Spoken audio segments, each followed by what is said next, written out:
Bonjour à tous, bienvenue sur mes coups de cœur littéraires. J'espère que vous avez passé une bonne semaine. Alors oui, vous allez me dire, j'enregistre mes émissions de plus en plus tardivement dans la semaine. Aujourd'hui c'est lundi, alors que lisez-vous? Je vais, quant à moi, vous présenter une romance indienne. Ça peut paraître intriguant, qui s'intitule Traverser la nuit, de l'auteur Geoffrey.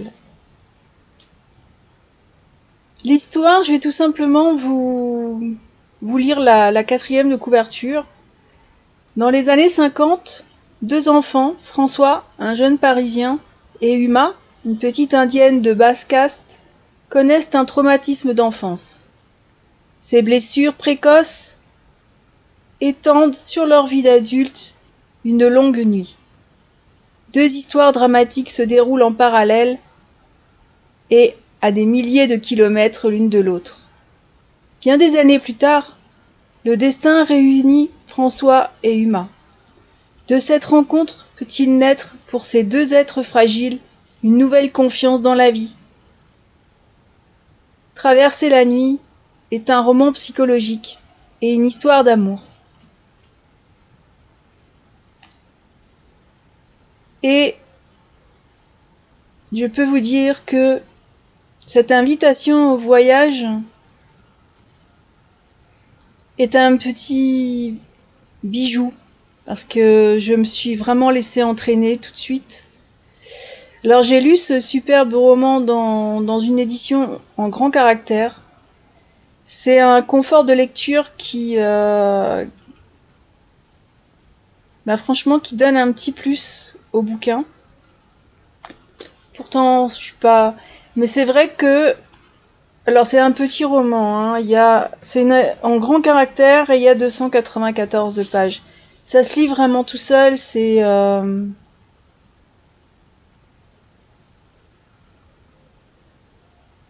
Mais on va voyager entre Paris et Ishapur. Sachant que la romance n'est vraiment pas mon style littéraire de prédilection, Traverser la nuit, c'est plus que ça, c'est une histoire, c'est celle de deux vies. Ce sont deux destins. L'auteur dévoile ses personnages depuis l'enfance. Le lecteur apprend à les connaître, à les aimer. François est à Paris. Uma habite une minuscule maison de torchis dans un quartier à part d'Ishapur, aux Indes. Et en suivant la tragédie qui fait l'histoire de ces deux enfants, j'ai découvert Uma, son cadre de vie et la culture qui est si différente de la nôtre. Les chapitres alternent l'évolution des deux protagonistes au fil des années, donc on va avoir un chapitre sur François, un chapitre sur Uma, et les deux histoires se suivent en parallèle au fil des années. Geoffrey a une plume qui est très fluide, qui est délicate, qui reste aussi une invitation au voyage. Moi, je me suis laissée bercer par ce roman. C'est un roman psychologique, c'est vrai.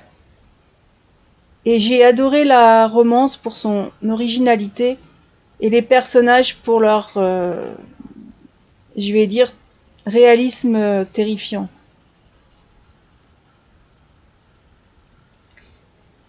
Uma et François, à travers la plume de l'auteur bien sûr, nous invitent à la réflexion tout au long de leur chemin de vie. Et très sincèrement, cette lecture, je vais dire, a été pour moi réparatrice. Elle m'a fait beaucoup de bien.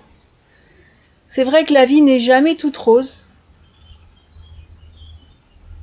mais à un moment on peut reprendre les rênes de nos vies, même quand la situation semble vraiment désespérée.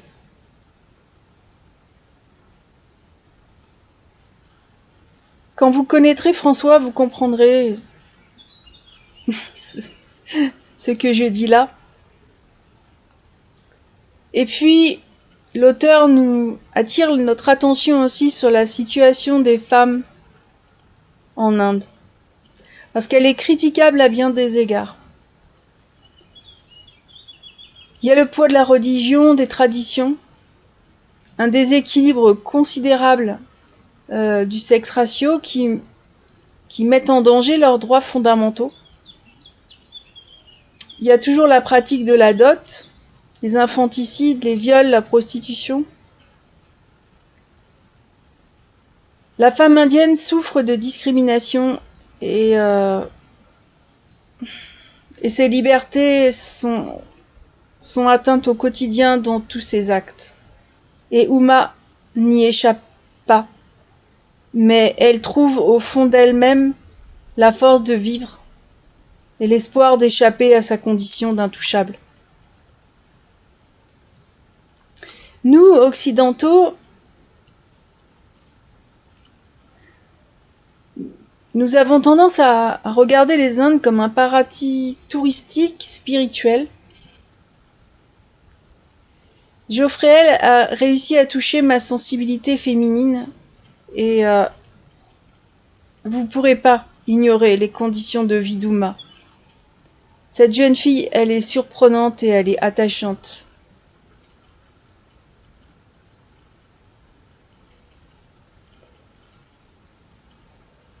François est très différent et en le suivant, j'ai revisité la pauvreté, la souffrance humaine, les traumatismes. Tout ce que nos yeux refusent trop souvent de voir et qui pourtant s'étale à nos pieds. François est un personnage dont la psychologie est telle que vous pourriez le rencontrer, vous pourriez même vous reconnaître en lui ou reconnaître quelqu'un d'autre. Autour de ce personnage, c'est l'alcoolisme et ses conséquences que nous ne pouvons pas et que nous ne devons pas ignorer.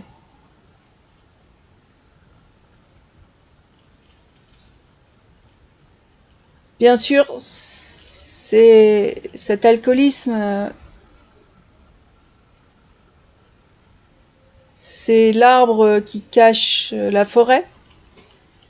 Mais ça, je vous laisse découvrir l'histoire de François et son enfance terrible.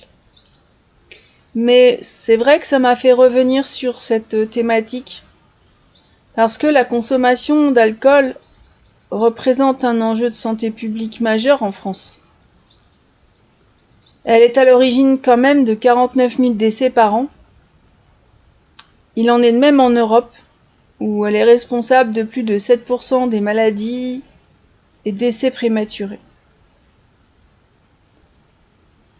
Au niveau mondial, l'alcool est considéré comme le 3e facteur de risque de morbidité, après l'hypertension artérielle et le tabac.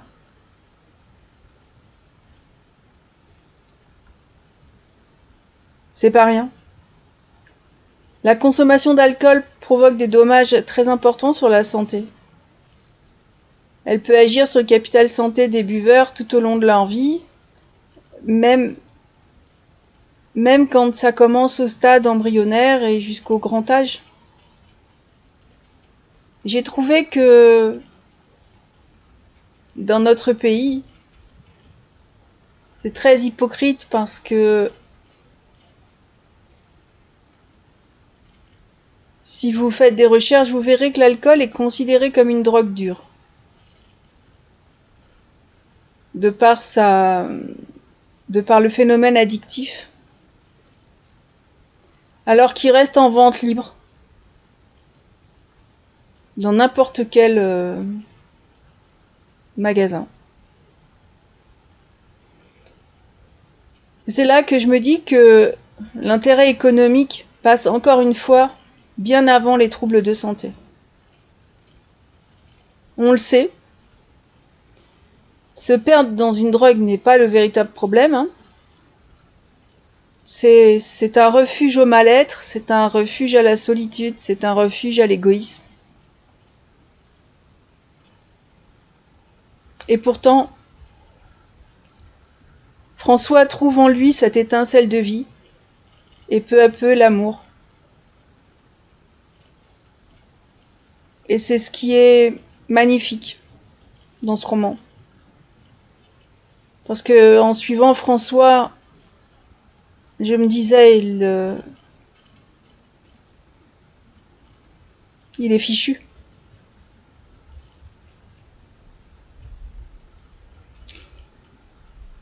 Je pourrais vous donner de nombreuses bonnes raisons de lire Traverser la nuit,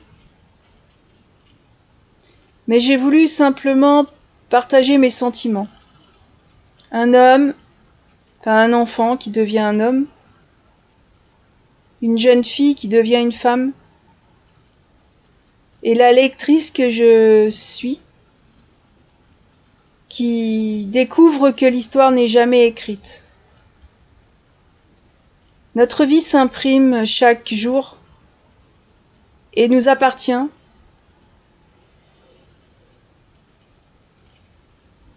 Je l'ai souvent écrit, l'amour est le plus beau sentiment à cultiver. Pour moi, l'amour peut sauver le monde.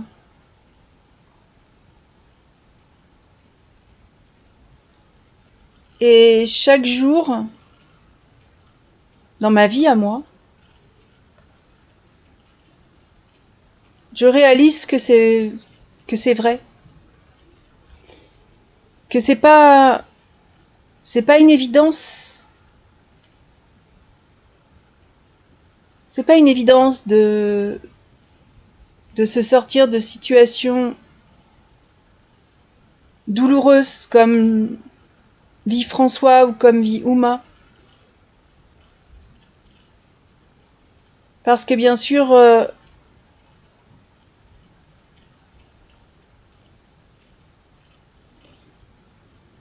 c'est l'histoire d'une rencontre. Et j'aurais tellement à en dire aujourd'hui. Mais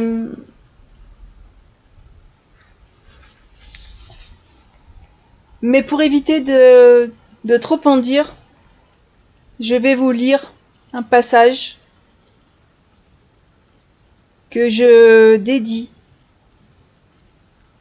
à une personne qui m'est très chère.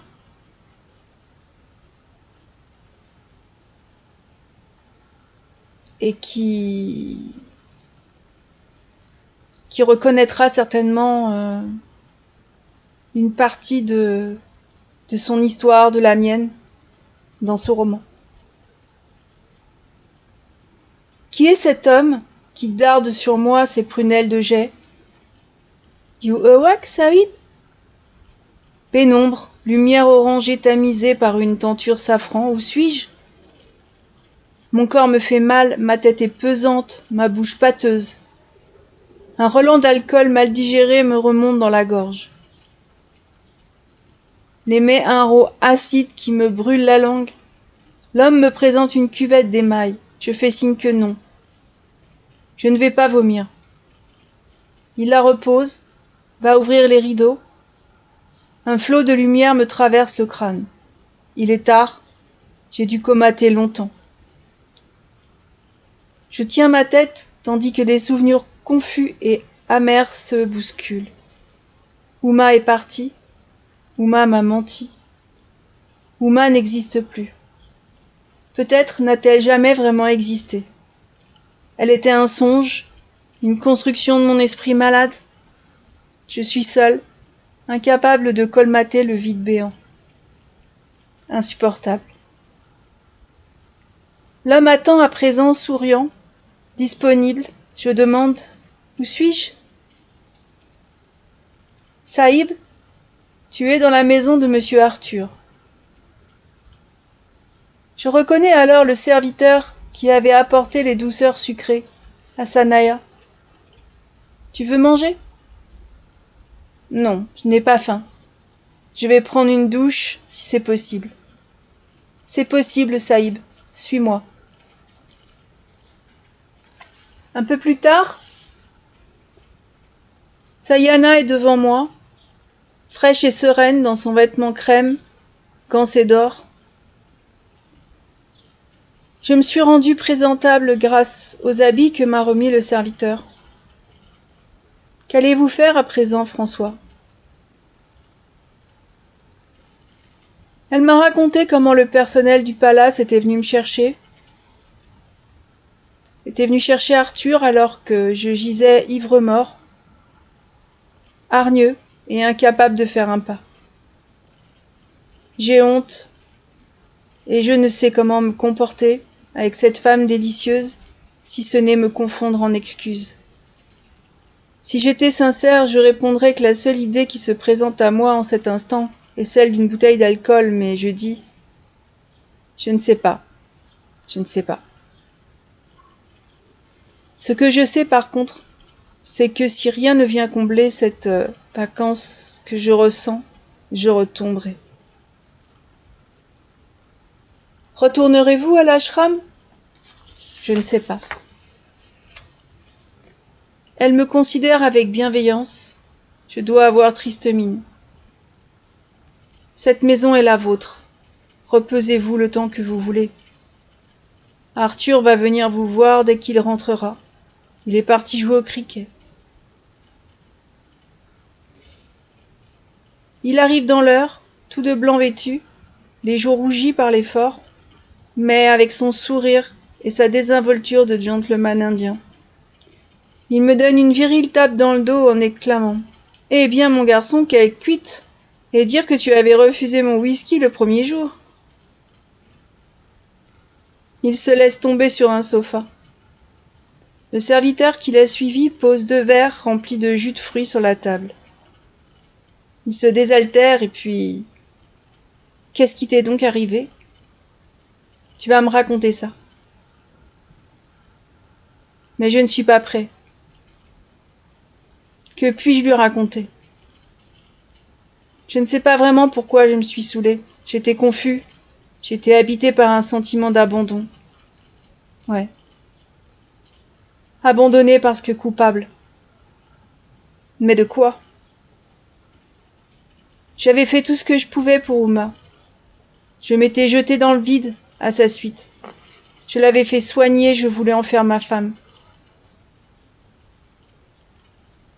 Comme je me tais, fixant obstinément un bouquet de roses posé sur la table, il dit « C'est cette femme, n'est-ce pas ? Tu l'as dans la peau. » Je soupire. On peut dire cela, oui. Puis, comme si cela coulait de source, il faut que je retourne là-bas. À l'ashram ?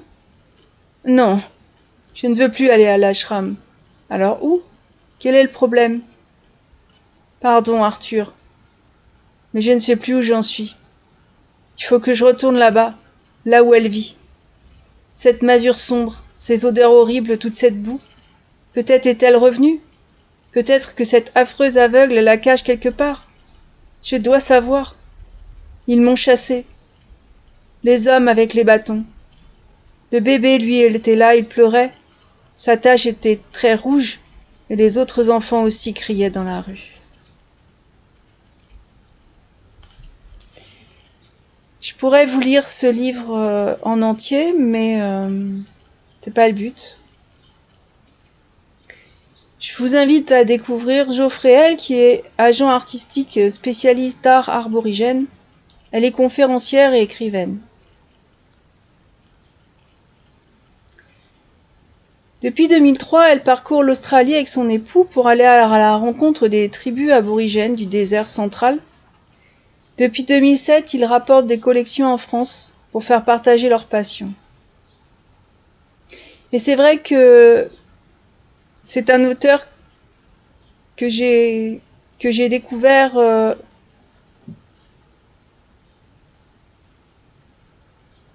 grâce à une toute autre histoire.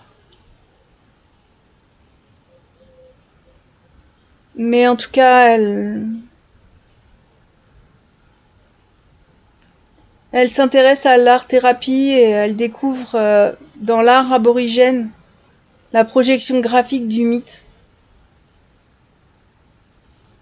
Et c'est nourri de cette expérience Terra Australis, ce magnifique roman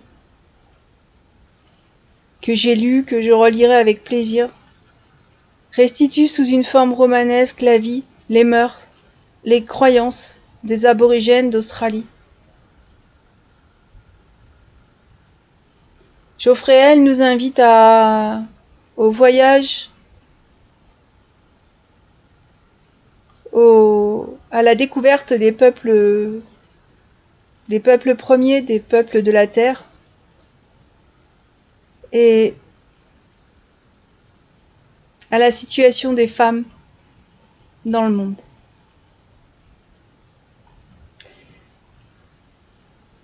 Traverser la nuit, cette romance indienne m'a beaucoup touchée et je sais très bien, Jo, que tu écoutes mes chroniques. Je te remercie infiniment parce que ce n'est pas une simple lecture, c'est réparateur. Ça m'a fait beaucoup de bien et je crois que je peux le relire parce que j'en ai très certainement pas saisi toutes les subtilités. Sur ces mots, j'espère avoir vos retours concernant cette magnifique romance, cette magnifique histoire, ce magnifique chemin de vie. Ce serait un plaisir d'en discuter avec vous et en attendant, je vous dis à la prochaine!